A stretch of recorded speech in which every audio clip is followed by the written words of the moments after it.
दुरेजी बलूचिस्तान का एक दूर उफ्तादा कस्बा जो पहाड़ों के बीच एक दुर्रे आबदार की तरह नमूदार हो रहा है।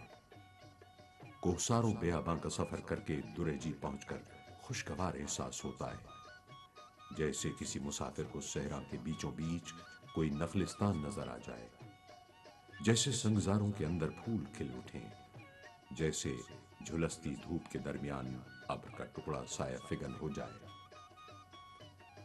दुरेजी जिला लसबेला की तहसील का सदर मकाम है, जो सनती शहर हब से 117 किलोमीटर मशरिक में जबकि कोयटा से तकरीबन 600 किलोमीटर के फासले पर वाक़ है। दुरेजी तहसील की हुदूद जुनूब मशरिक में सिंध के कराची, जामशोरो और दादू अजला से मिलती हैं। पहाड़ों का सीना कीमती मादनियात से मालामाल है, जबकि सतह जमीन पर हैवानी और नबाताती हयात की इफरात है। सदियों से खाबीदा इस इलाके की आंखें उस वक्त खुली जब भूतानी कबीले की एक पुरज़्म और खुददार शख्सियत ने इस इलाके में आबाद होने का फैसला किया। ये कोई ऐसा इलाका नहीं था जहां इंसानी कदम पहले नहीं पहुंचे थे। ये तहजीब याफ्ता कबाइल का मस्कन रहा था। ऐसे कबाइल जो न सिर्फ जिंदगी अच्छी तरह गुजारते थे बल्कि अपने मुर्दों के मकबरे भी शानदार बनाते थे। दुरेजी का कब्रिस्तान हनीदान हब दरिया के संगम पर वाक़ है और ये हनीदान मकाबिर के नाम से मारूफ हैं। ये मकबरे दरअसल संगी ताबूत हैं जो जमीन के ऊपर पत्थरों की सिलों से बनाए गए हैं। कदीम शाम में भी इसी तरह मुर्दों को जमीन के ऊपर पत्थरों के ताबूत बनाकर दफनाया जाता था।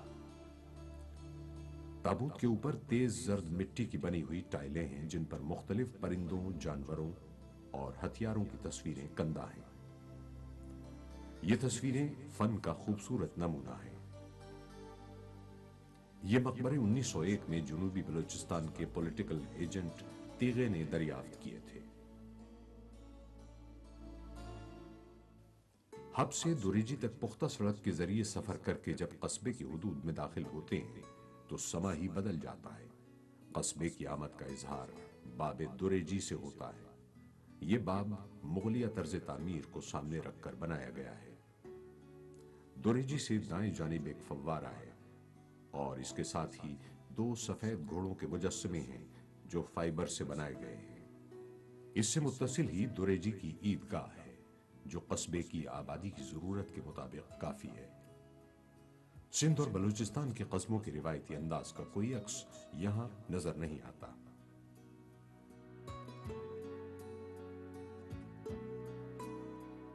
कच्ची गलियां हैं, न गंदगी के जा बजा ढेर, आवारा मवेशी और कीचड़ से भरे रास्ते, कुछ भी नजर नहीं आता।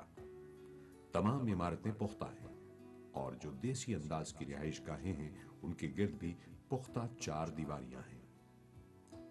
कस्बे में लोगों की तफरीह और ज़ौक़ जमाल की आराइश के लिए बड़ों और बच्चों के लिए पार्क तामीर किए गए हैं। एक मसनूई आबशार भी बनाई गई है जो दुरेजी की खूबसूरती को बढ़ाती है। एक रिवायती कस्बे को जदीद शहरी कालिब में ढाल देना आला सोच, तब्दीली के अज़्म और लोगों से मोहब्बत के बगैर मुमकिन नहीं है। जिनके पास इख्तियार आता है वो हाकिम बन जाते हैं या फिर इस्लाहकार का रूप इख्तियार कर लेते हैं। इस्लाहकार बनना आसान नहीं, इसलिए बहुत कम लोग तब्दीली ला पाते हैं। दुरेजी को मिसाली कस्बा बनाने का सेहरा 2 भाइयों सरदार साले मोहम्मद भूतानी और मोहम्मद असलम भूतानी के सर है। सरदार साले मोहम्मद भूतानी 6 मरतबा बलूचिस्तान असेंबली के रुकन मुंतखब हुए, सूबाई वजीर के मनसब पर फाइज रहे और 2007 में इंतखाबात से कबल बनने वाली निगरां हुकूमत में वजीर आला बलूचिस्तान रहे। दुरेजी ये जो आबाद हुआ है ये तकरीबन 100 साल से ज़्यादा इस गांव को, और इस गांव को मेरे वालिद मोहतरम सरदार उम्मीद अली मरहूम मग़फ़ूर ने इसको कायम किया था। और ज़ाहिर है ये बहुत पुरानी बातें हैं। और उसके बाद जब सियासत में हिस्सा लिया तो इस ख़ानदान में मैं ही पहला आदमी था जिसने सियासत में हिस्सा लिया। اور الحمدللہ اللہ کے فضل سے اور عوام کے تعاون سے یہ خاندان 8ویں مرتبہ اس سیٹ پہ الیکٹ ہوا ہے، جو کہ میں سمجھتا ہوں کہ ہمارے لیے ایک بہت بڑا اعزاز ہے۔ اور اس کی وجوہات ظاہر ہے یہی ہیں کہ ہماری علاقے کے لیے ایک اپنے علاقہ خصوصاً اور کانسٹیٹیونسی کے لیے ایک خدمات ہے۔ ہم نے ڈیولپمنٹ کا آغاز کیا اور الحمدللہ نیک نیتی کے ساتھ اور پوری کوشش اور لگن کے ساتھ عوام کی خدمت کی۔ 2002 سے محمد اسلم بھوتانی اسمبلی کے رکن چلے آ رہے ہیں۔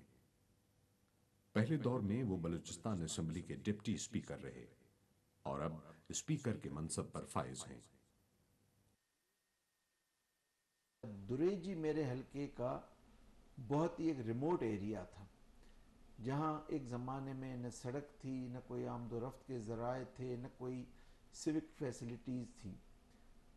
تو میری یہ کوشش رہی، جیسے میں الیکٹ ہوا، گزشتہ دور میں ڈپٹی اسپیکر رہا، اب میں اسپیکر ہوں، تو میری یہ کوشش رہی کہ دیہی علاقوں کو بھی وہ سہولیات مہیا کی جائیں جو شہری علاقوں میں ہیں۔ اس سے یہ کہ وہاں کے لوگوں کو بھی وہ حق ہو، وہ سہولتیں دستیاب ہوں جو شہر میں لوگوں کو ہیں۔ دوسری بات یہ کہ شہروں پہ جو آبادی کا دباؤ ہے اس کو کم کرنے کے لیے بھی اگر دیہات میں ہم وہی فیسلٹیز دیں تو لوگ شہروں کا رخ کم کریں گے۔ وہاں گورنمنٹ آف بلوچستان کی مدد سے کوئی 2.5-3 کروڑ روپے ہم نے خرچ کیے شہر کو خوبصورت بنانے کے لیے، لوگوں کو فیسلٹیز دینے کے لیے۔ جہاں پانی نہیں ہے زیر زمین، وہاں میں نے کیا کیا ہے کہ لوگوں کو ٹریکٹرز اور واٹر باؤزرز لے کے دیے ہیں تاکہ وہ پینے کا پانی نزدیک سے لا سکیں۔ کوشش کی ہے کہ جتنے بھی مین ہائی ویز ہیں ان سے